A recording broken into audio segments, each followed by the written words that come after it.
For 30 years, Vincent Gigante wandered the streets of New York's Greenwich Village, dressed in a tattered bathrobe and babbling endlessly to himself.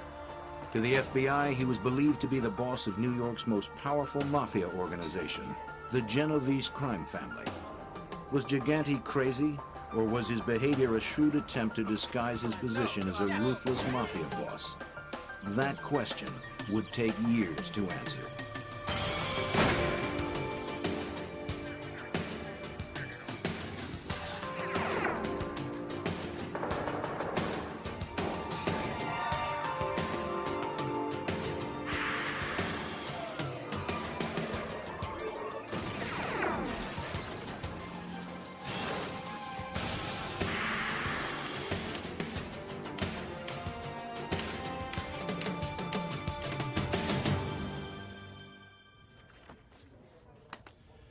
Every family has eccentrics, even crime families.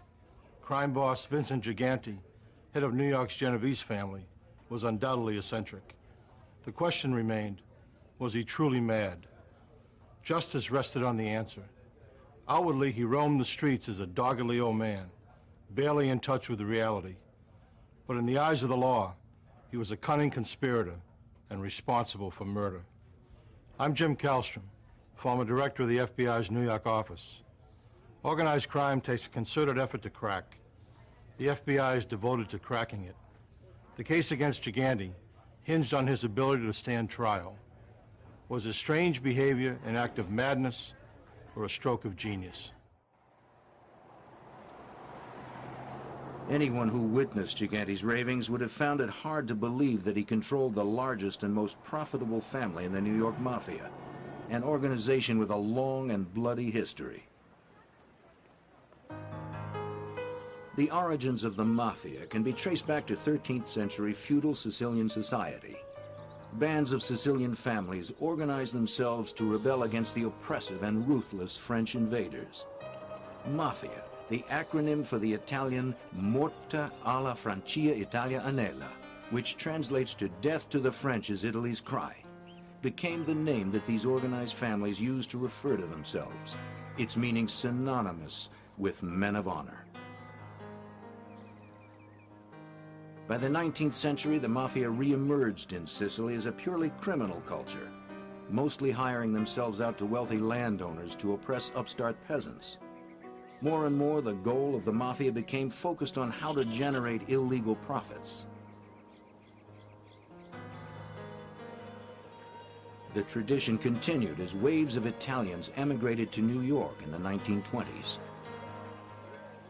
Most immigrants lived in cramped and poor conditions. As a result of growing ethnic tensions, Sicilian Americans became the target of growing resentment. They needed Mafia protection more and more. Louis Scilero, a third-generation Italian-American, is head of the FBI's New York field office. A 23-year veteran, he is an expert on the Mafia and its intricate structure. When they first became prevalent in New York City, it primarily victimized members of the immigrant community, where in lower Manhattan they became the victims of extortions and protection rackets. And that's how the Cosa Nostra families originally got their start. With Prohibition, influence of the crime families grew out from the isolated neighborhoods and began to spread nationwide. A new form of underworld cooperation emerged. Various crime families across America banded together to supply illegal alcohol to a country willing to pay for it.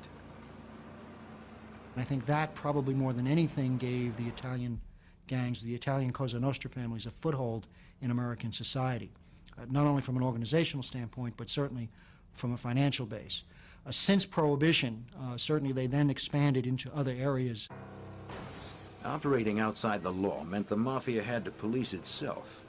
For an organization animated by self-interest and greed, there would always be conflict and opposition. An elite group of killers were organized to enforce Mafia rules, thereby ensuring its survival. This group of mob enforcers came to be known as Murder, Inc.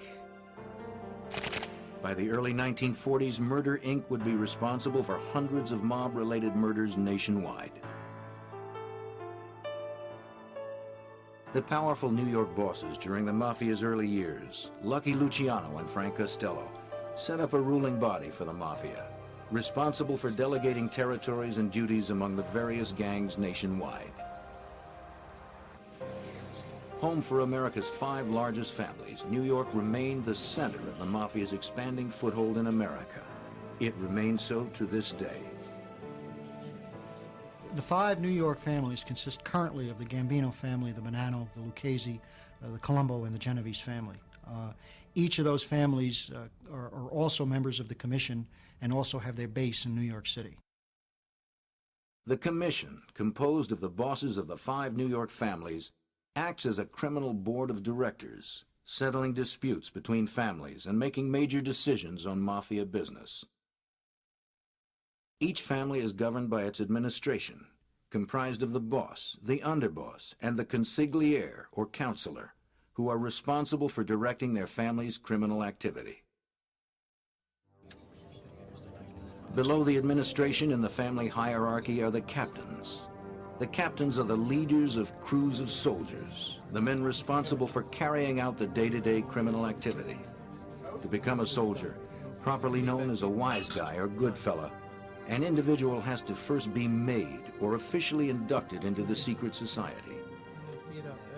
He must blindly obey the rules of Cosa Nostra, Italian for this thing of ours. He is sworn to put the family ahead of all else. If he is asked to kill, he must faithfully do so. It was against this backdrop, a bustling immigrant community with an expanding Cosa Nostra influence, that Vincent Gigante grew up. His parents came from Naples and settled in Lower Manhattan. Vincent finished 8th grade and started trade school, but soon dropped out. Less than a decade later, Gigante became a wise guy in the Genovese crime family. Vincent Gigante's crime career spanned a turbulent time in American Mafia history. The mob had expanded its reach into legitimate businesses, the various families fighting to control them. And in the ensuing turf wars, violence was often the final arbiter. The family that Gigante attached himself to was steeped in Cosa Nostra's American origins. The infamous Charles Lucky Luciano, responsible for organizing and structuring the American Mafia, was the family's first boss until he was imprisoned in 1936. As a result, Luciano's family administration, Frank Costello, nicknamed the Prime Minister of the Underworld, and Vito Genovese, fought for control of the family. Costello won out, but Vito Genovese began plotting his takeover. A young Vincent Gigante first gained notoriety as a mobster in 1957 when he attempted to murder Frank Costello. Within the Mafia, it was widely believed that Vito Genovese had ordered the hit to get rid of his rival. Gigante's bullet only grazed Costello's head, but apparently Costello got the message.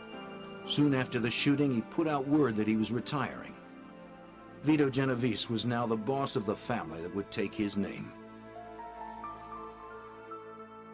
Gigante was arrested for attempted murder and brought to trial, but the case was dismissed for lack of a witness. The location and angle of Costello's wound indicated he probably saw the would-be assassin, but at the trial, he failed to identify Gigante as the shooter. Even for an ousted boss, the oath of secrecy remained sacred. Gigante continued to make money for the Genovese family through illegal enterprises. 2 years after the failed assassination attempt, he was arrested and convicted of narcotics violations. He received a 7-year sentence. Convicted mobsters are expected to do their time and remain silent. If Gigante served his time and kept his mouth shut, he would be rewarded after his release. It was up to Gigante to figure out how to avoid future arrests. He was a model prisoner, neat, polite, and willing to take on any job. Exhale. Gigante's cooperation was so impressive that some prison officials wrote glowing reports. He was released early from the federal penitentiary in Lewisburg for good behavior when he was 35 years old. Gigante now devised a secret plan that he hoped would prevent his return to prison forever. He didn't want to leave his mafia life or give up his shot at becoming the boss of the family. After his release in 1964, Gigante's public behavior began to grow bizarre. He became a frequent sight on the streets of Greenwich Village. Gigante could be found wandering the neighborhood, appearing disoriented and mentally unstable. Not long after he left prison, Gigante learned of a police investigation over his association with known mobsters. In 1969, he was indicted for attempting to bribe New Jersey police officers. Allegedly, he offered them money in exchange for information about surveillance and ongoing investigations in the Genovese family. Now, at almost 40 years old, he returned to his mental disability as a foil and checked himself into a psychiatric hospital for the first time. To support his story, Gigante and his relatives began to revise his medical history. While Gigante was at Lewisburg, his mother had been required to fill out a detailed family history. She said Vincent was a healthy, happy child. She noted only a speech impediment and a slight heart murmur. He had been a boxer, but never had a serious injury.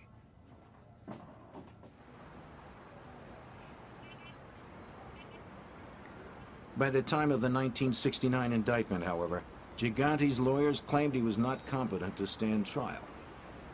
His family suddenly remembered a host of mental problems.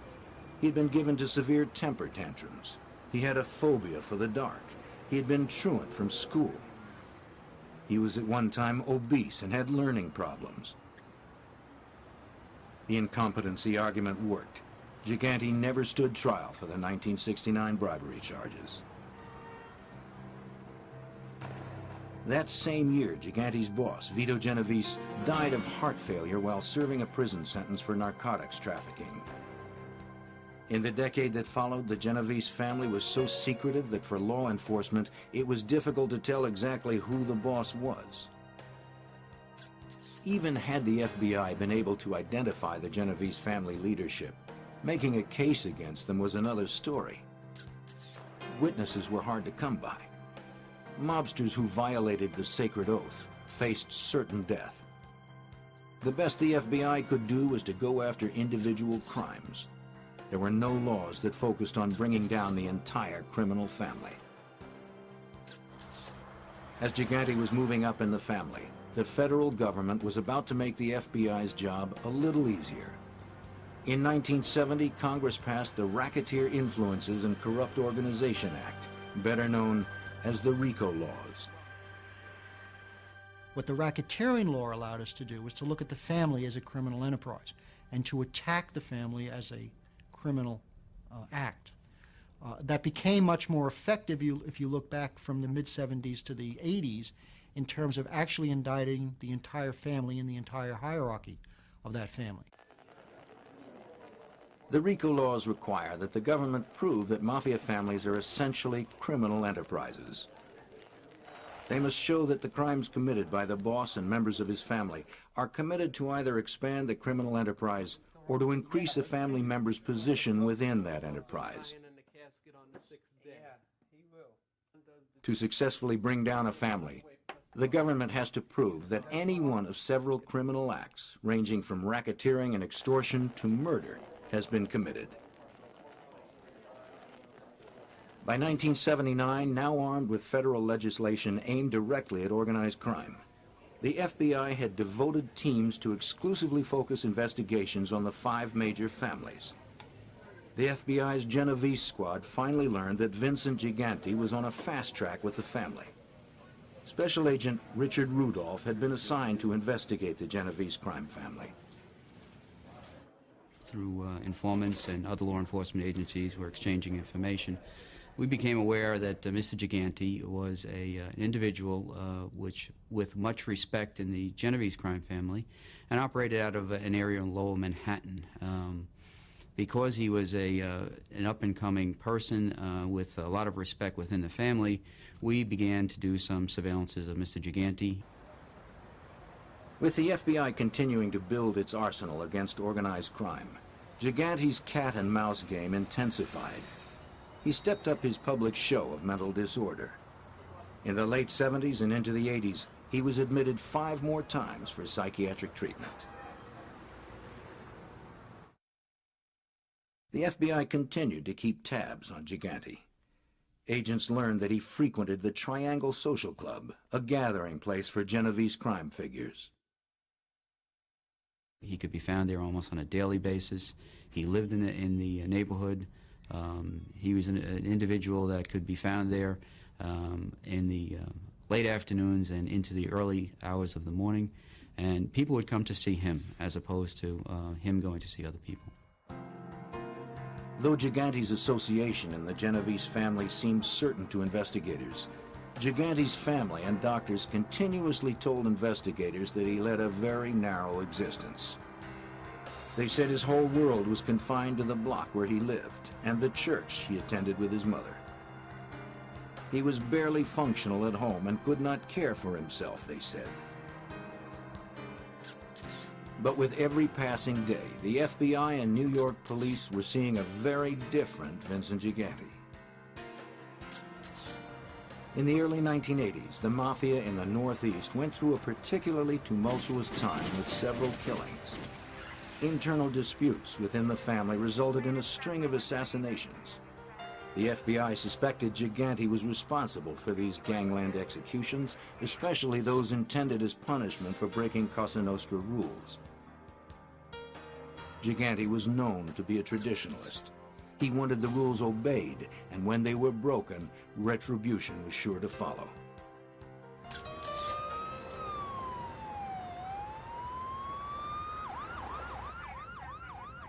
It started with the murder of Philadelphia crime boss Angelo Bruno.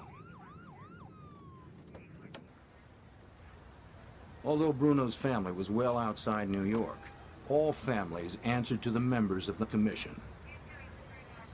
Gigante was upset because Bruno had been assassinated by his own men in a grab for control of the family. A Cosa Nostra rule had been violated. No one can kill a boss unless the commission sanctions it, and they seldom do. It was rumored that Gigante himself launched an investigation into Bruno's murder.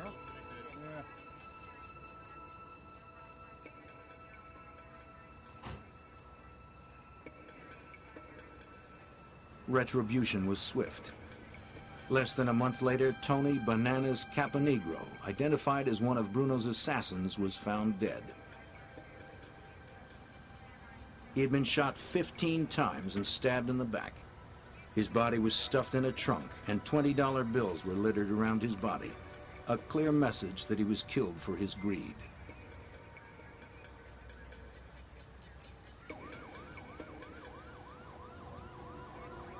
On the same day, another body was discovered. This time it was Fred Salerno, dead of gunshot wounds, dumped in a vacant lot. He too had allegedly participated in Bruno's murder.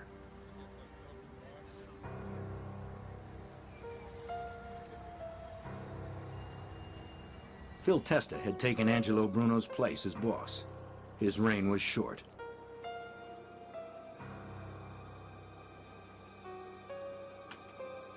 Almost a year after Bruno's execution, Testa was blown up entering his own home.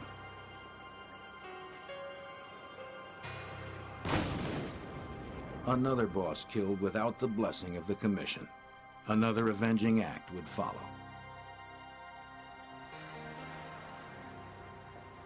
Rocco Marinucci was next, found dead with fireworks stuffed in his mouth. A gesture designed to show that he was killed for the way in which he had killed Testa.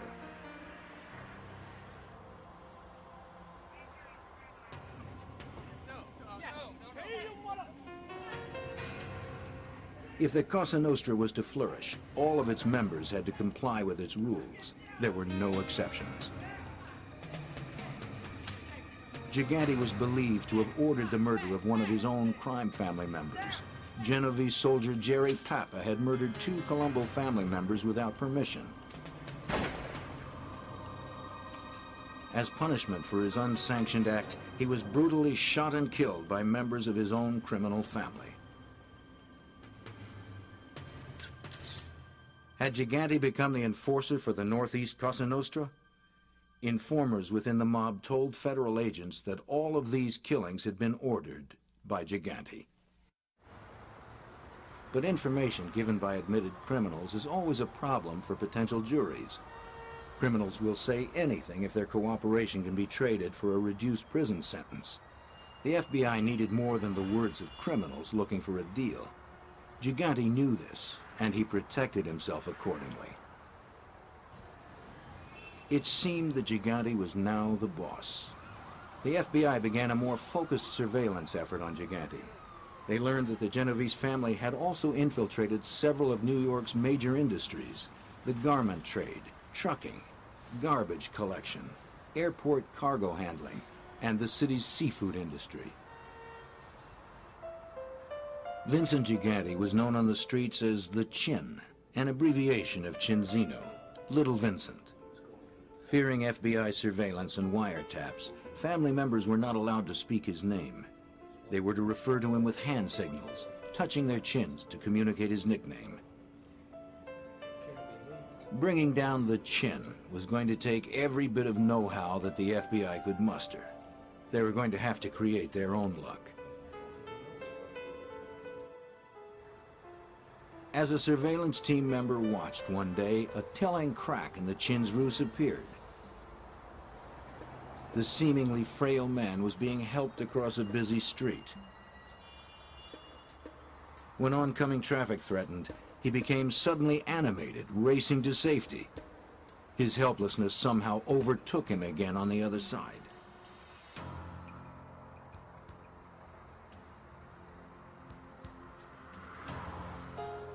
Clearly, there were two Gigantes, the mentally troubled one displayed to the public, and the determined boss of the Genovese administration.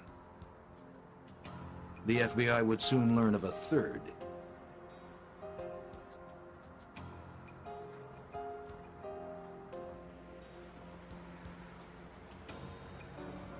Gigante's ex-wife and their 5 children lived in New Jersey while he maintained a relationship with his long-standing companion, Olympia Esposito. He usually called on her late at night, looking quite dapper before he was aware of the surveillance. We learned that he frequently visited a townhouse which was located up on 77th Street and the east side of Manhattan, where we later learned that a common law, he was living with his common law wife, and he had been married previously, and this was his second family there at this residence. Soon the FBI knew all of the Chin's hangouts. This gave surveillance teams an opportunity to observe Gigante without his knowledge. A major break came when NYPD Organized Crime Task Force member Detective Tom Bruno was able to snap photos of some of Gigante's activities.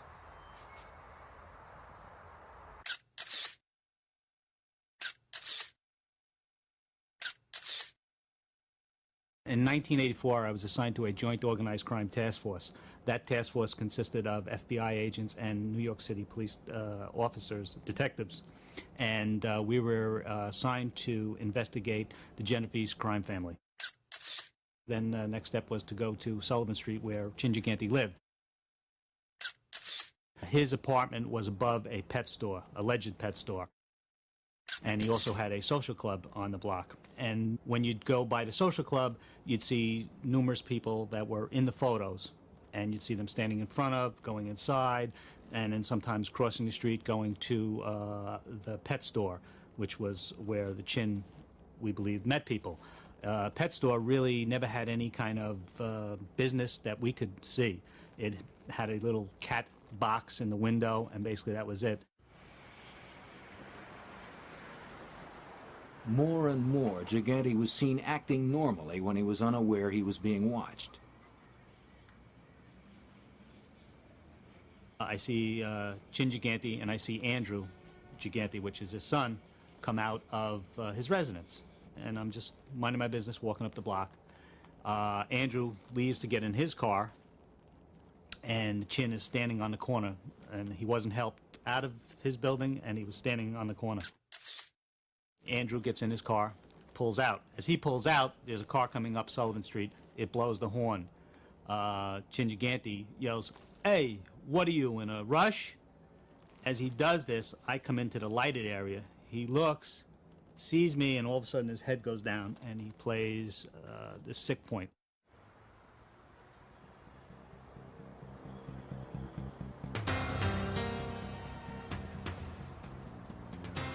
Another break followed Detective Bruno's surveillance successes.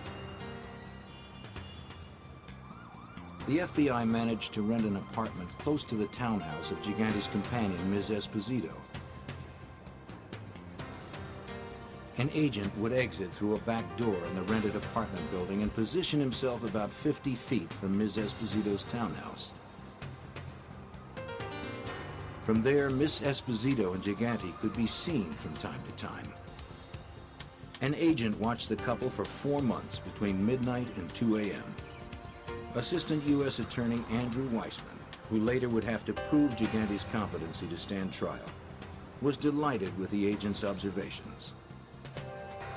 And lo and behold, when he was inside in a place where he didn't think he was being observed, he did all of the normal things that any of us would do. As a matter of fact, what was unusual about those surveillances was that there was nothing unusual about him.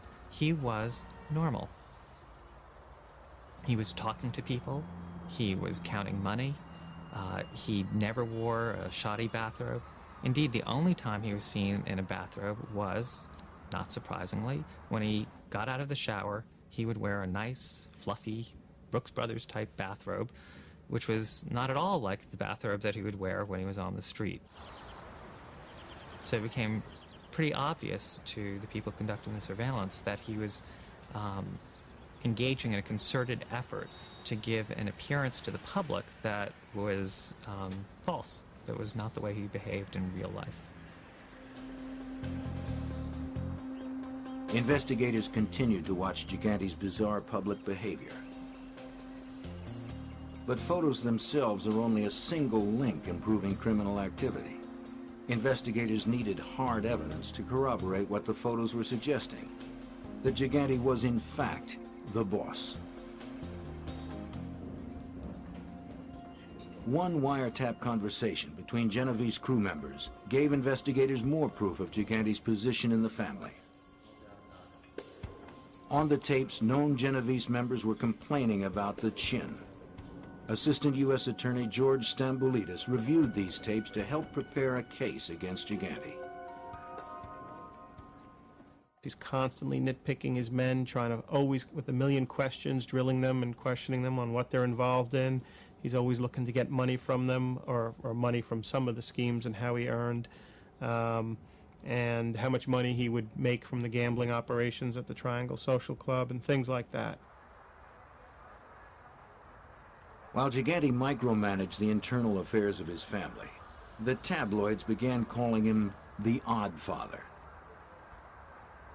He would check himself in to a hospital once a year for what his colleagues in the mafia sarcastically referred to as tune-ups, so that he would have a paper trail showing that he had some, or giving the impression that he had some mental condition.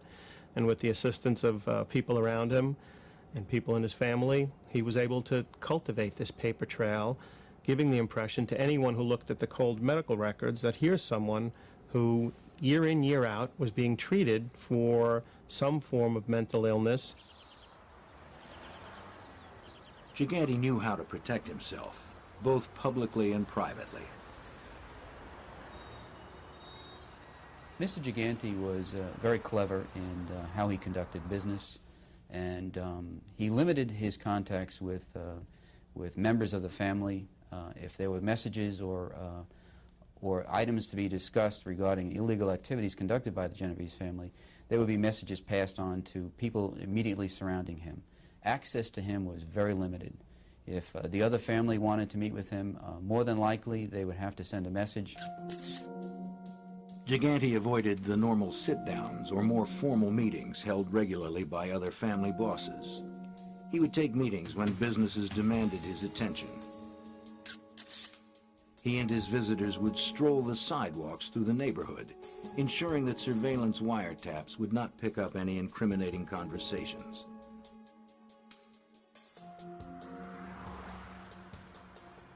The always careful Gigante also suspected Ms. Esposito's phone was tapped, and it was. He never talked business on the phone. He would simply use a payphone or make arrangements to talk elsewhere.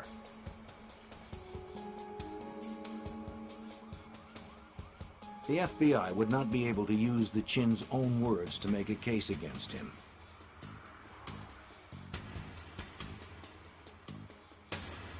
Other mobsters were not as smart. Sophisticated bugging operations were allowing the FBI to capture a multitude of other mob business on tape. In early 1985, the Justice Department was bearing down hard on a number of high-level organized crime figures. Most were being charged under the RICO Act. Though RICO had been around since the early 70s, it was only now receiving its first real test. Two of Gigante's men had gotten wind that the bosses of the Gambino and Lucchese families would soon be arrested. They wondered if the Chin was vulnerable. One commented that if he gets pinched, all those years in the asylum would be for nothing. On February 19th, the arrests of several crime family bosses were made. The next day, Vincent Gigante checked himself into the hospital and stayed a week. He had successfully avoided the indictment against the New York bosses. Among those arrested was Paul Castellano, head of the Gambino crime family. Prosecutors never brought him to trial. He was killed before they had the chance. By Cosa Nostra standards, the unsanctioned murders of Gambino boss Paul Castellano and his underboss Tommy Bellotti were unpardonable. Although John Gotti, a captain in the Gambino family, acted shocked at Castellano's death, it was widely believed that he was responsible. Within 2 weeks of the murders, Gotti had publicly taken over as boss. Vincent Gigante issued a subtle warning to Gotti. Without mentioning names, he told Gotti that the murderer would have to pay. It took 2 years, but in 1987, Gigante acted to avenge the murder of his friend and partner in mob business. Through his counselor, Bobby Manna, and some Lucchese family members, Gigante plotted to have Gotti killed. The planning session at a New Jersey restaurant was bugged, and because it was, the FBI saved John Gotti's life. If agents intercept information of a murder plot, they are required by law to try to prevent the killing. So based on the tape, agents warned Gotti. Acting on the FBI warning, John Gotti changed his plans on the day the murder was to take place. Because he was not where he was expected, the murder plot failed. Gigante, however, did not give up. He asked Vic Amuso, acting boss of the Lucchese family, to supervise another hit. It was up to Amuso and his men to work out the details. And that was to have Amuso reach out to Al Diarco, one of his trusted men, just as Manna was one of Gigante's trusted men, and have Diarco use his contacts in other parts of the country to acquire a remote-controlled bomb. But Gotti was arrested and imprisoned before the second plot could be carried out. He's serving a life sentence now for racketeering involving extortion and threats of violence, plus murder, including Castellano's. Meanwhile, the FBI had Chin's men on tape conspiring the murder. As the FBI's investigation into Genovese family operations continued, information about a corrupt construction scheme was coming to light. They learned that for years, much of the Genovese family income came from one segment of the construction industry, the window business. The family had managed to keep its hold on window replacement jobs for all of New York City's public housing projects. We learned that at that time there was a an enormous amount of money being put into refurbishing some of the New York City Housing Authority windows. There was an energy crisis underway, and the timing of this was ideal for the organized crime people to become more active in it. What we learned was that the Genovese family, along with 2 or 3 other families, were becoming involved in companies that were bidding and installing the windows in some of these housing projects. From the late 1970s up until the late 1980s, there was approximately $190 million worth of contracts given out by the City of New York for the window replacement industry. It was classic mob business and a textbook example of racketeering. The Mafia took over an industry to the exclusion of legitimate businesses. Union officials were corrupted. In this case, Iron Workers Local 580. Bids were rigged, and companies or workers trying to play by the rules lost out. For years, the Lucchese and Genovese families operated their construction schemes autonomously.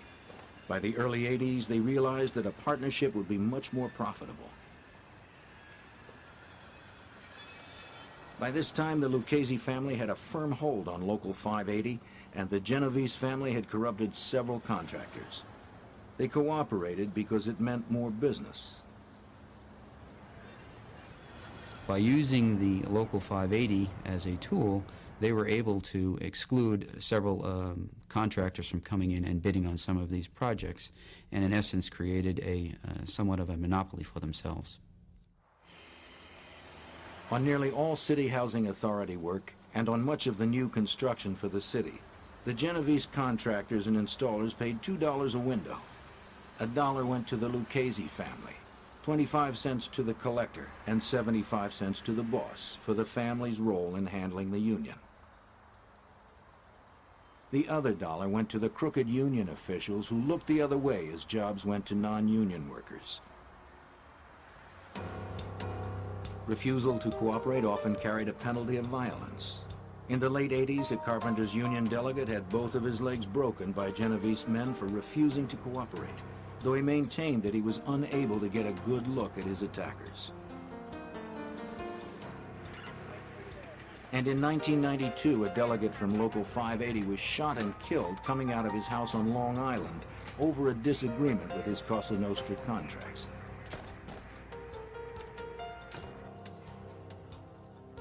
The Lucchese and Genovese family arrangement was working very smoothly.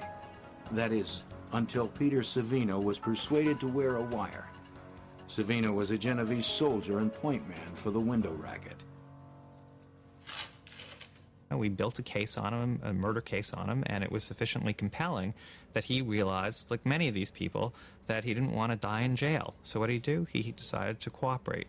And for an 18-month period, made tape recordings of people in the Genovese family and people in the Lucchese family operating this scheme.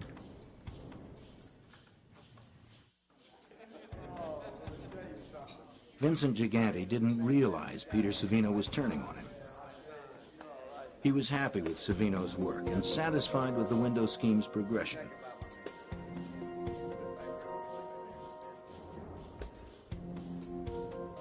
Savino kept track of the money. He managed the contracts. He supervised the bids. He arranged the payoffs.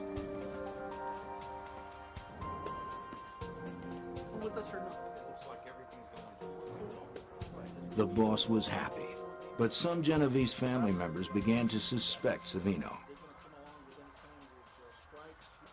When bodies were found in the basement of a building he owned, Genovese members were surprised that he was never seriously investigated by law enforcement. As a result of that, people speculated, well, Savino wasn't arrested, yet these bodies were found in a building that's tied to him. Maybe he's cooperating, but nobody was really sure. Savino was a cash cow for Vincent Gigante. He was bringing in hundreds of thousands of dollars for the Genovese family every month. So when Gigante was told of Savino's betrayal, he chose not to believe it and initially refused to order him killed. Savino continued to wear the wire, trying to get other family members to acknowledge Chin and his position as boss of the family. Gigante's troops, however, could never be persuaded to break the boss's rule about not mentioning his name. Remember Uniseal? Vincent had said when it came time to bid. Oh, okay, I'll mention him. He had said to go out and bid the work.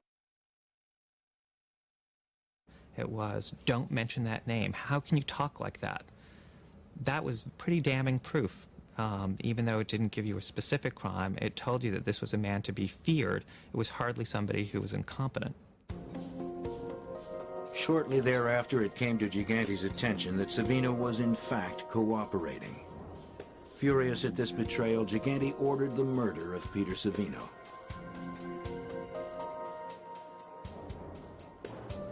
By that time, the FBI had relocated Savino well out of Genovese family reach, but not before he supplied agents with thousands of hours of taped conversations. Mr. Savino was also in a position to provide us with the historical aspects of how this scheme developed, his relationship with the leaders of both the Lucchese and Genovese crime family, and what their participation was in this thing. Mr. Savino also was able to tell us how the various members of all of these families interacted with Local 580, which was used, again, as the tool to make the scheme work. The FBI was successfully employing the RICO laws to bring down New York's most powerful bosses. As a result, high-ranking family members saw that their only way to avoid long prison terms was to cooperate. Among them were Gambino family underboss Salvatore Sammy the Bull Gravano. Gigante was finally arrested and charged under the RICO laws with ordering 6 people murdered, conspiring to kill 3 others, and at least 24 counts of racketeering. In short, Gigante was charged with being the boss of the Genovese crime family. But Gigante still had his mental illness history to fall back on. Mr. Gigante was indicted in May of 1990, and a second indictment was filed against him in June of 1993. The case against Mr. Gigante was unusual, that it spanned several years before it actually went to trial. He eventually went to trial in June of 1997. During that period of time, the issue that was before the courts was that whether he was competent to stand trial or not. That issue was finally resolved in 1996. 7 years after his arrest, a federal district judge declared Vincent Gigante competent to stand trial. Vincent the Chin Gigante was 69 years old when a jury convicted him of conspiring to kill 3 mafia figures, including Gotti and Savino. He was also found guilty of extortion and union payoff conspiracies in the window replacement scheme. But jurors failed to convict him on charges of directly ordering 6 murders. Now that Gigante was convicted, his defense lawyers argued that he was not fit to be sentenced. They claimed he was too old, too frail, and too mentally incompetent to understand the punishment.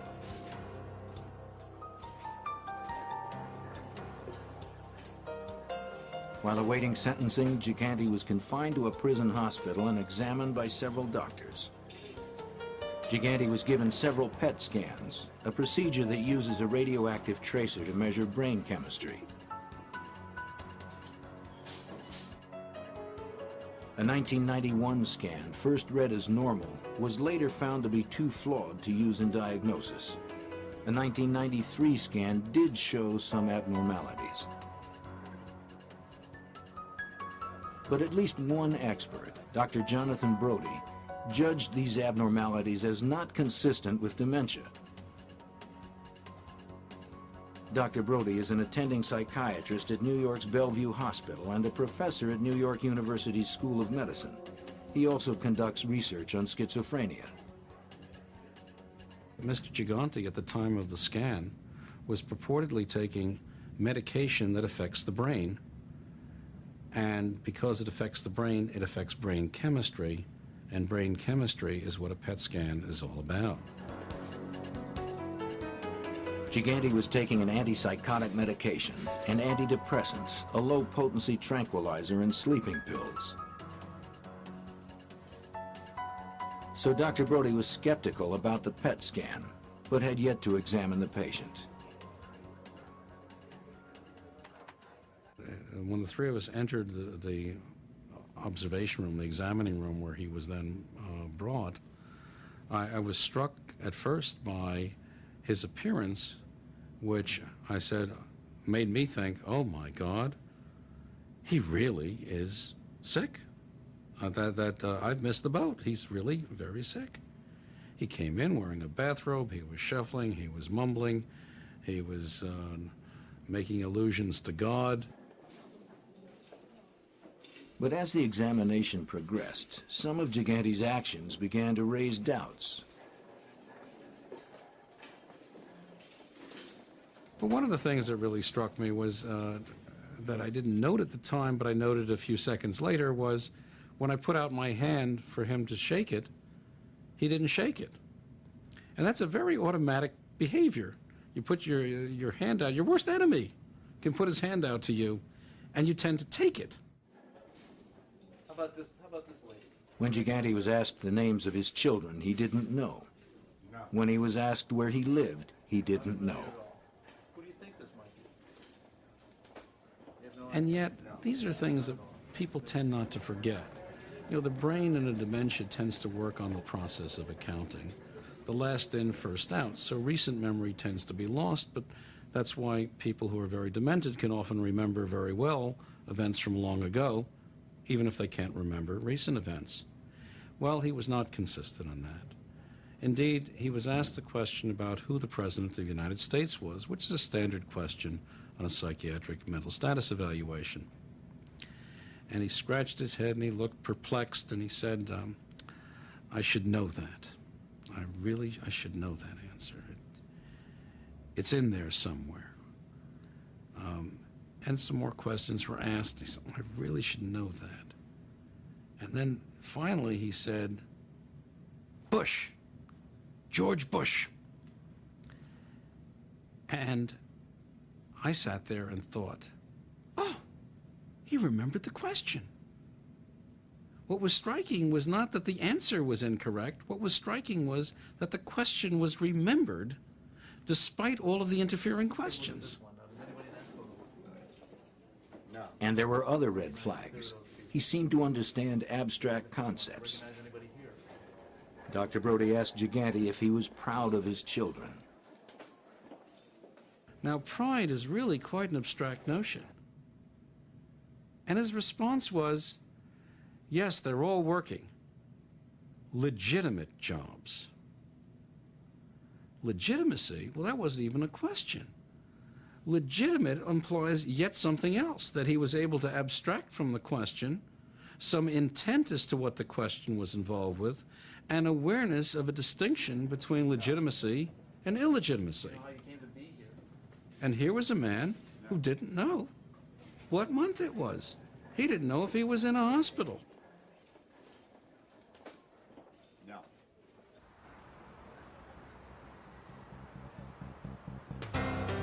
These and other inconsistencies contributed to Dr. Brody's conclusion that Gigante did not suffer from progressive dementia, vascular dementia, or schizophrenia.